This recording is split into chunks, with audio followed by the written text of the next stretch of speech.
From Hollywood to the printed word, author Adam Borba endeavors to encourage his readers to embrace their perfect imperfections and remind us how we can all better navigate the wonders life has to offer at every stage. His new book, The Midnight Brigade, has hit store shelves. He joins us now. Adam, it's good to see you. Thank you so much for having me. So before we get into the book, which of course we will, I'd love to learn more about your time in Hollywood. What led you to Tinseltown? Oh, I mean, it's my day job. I've always loved movies, and then the past 11 years I've been working at a production company called Winnaker Entertainment, and we have a deal with Walt Disney Studios. We have office space right on the lot, and we're in post on our 6th movie now for the studio. That's incredible. Congratulations on all that. Thank you. So what have been some of the projects that you've worked on? So the most recent ones, we did Pete's Dragon, we did A Wrinkle in Time, and then we just finished shooting a big live-action adaptation of Peter Pan and Wendy. Oh, fantastic. Oh, I can't wait to see that. Love anything that has to do with Disney, of course.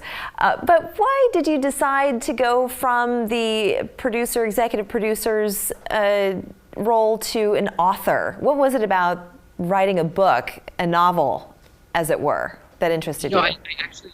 It started off, I thought I was working on another movie, where it's a lot of times when I am making a movie, I'm often the first or one of the first people on and then the last people off. And a lot of times movies start with just very loose outlines where, you work on a 3-pager and then you find a screenwriter and then you turn it into something. Yeah. So I was doing what I thought was another outline for a movie. I wanted to, do something that was kind of a throwback to a lot of the things that I grew up watching as a kid, like, E.T. or The Goonies, and kind of putting those together. And very quickly I realized the outline I was doing was much longer than the outlines I typically do. And that 3-page outline quickly turned into a book, and I just kind of kept going with it. So what's the inspiration behind the Midnight Brigade? And who's the audience it's geared for? Yeah, so it's a middle grade book, so it's targeted at readers from like kind of 8 to 12 years old, but it's also the type of thing that parents can read to younger children as well.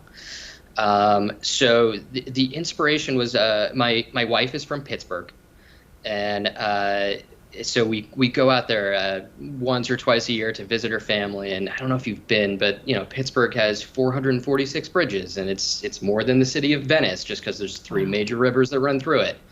And I was staring at one of those beautiful bridges, and it occurred to me, like, how great would it be to be a kid and be exploring underneath one of those bridges and find a troll down there. And then I thought about how great it would be to be a kid who finds a giant troll, but also is able to keep that troll secret with your friends. And that's the idea for the Midnight.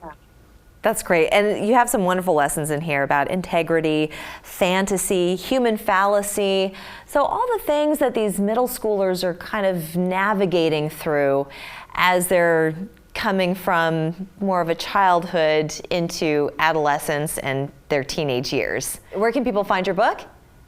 Well, yeah, I mean, it's available at bookstores everywhere, Amazon.com, BarnesandNoble.com, Target.com, you name it.